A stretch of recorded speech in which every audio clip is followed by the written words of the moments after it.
Hello friends and welcome. My name is Conchita and today I want to show you guys the way I prepare the carnitas using the Instant Pot and then I transfer them to my air fryer. The recipe is so easy, you are going to love it.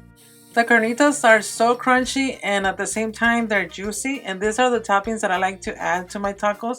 I like to add onion, cilantro, nopales, and also beans.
And here you go, my friends. This is a final product. Some delicious homemade carnitas using the Instant Pot and also an air fryer.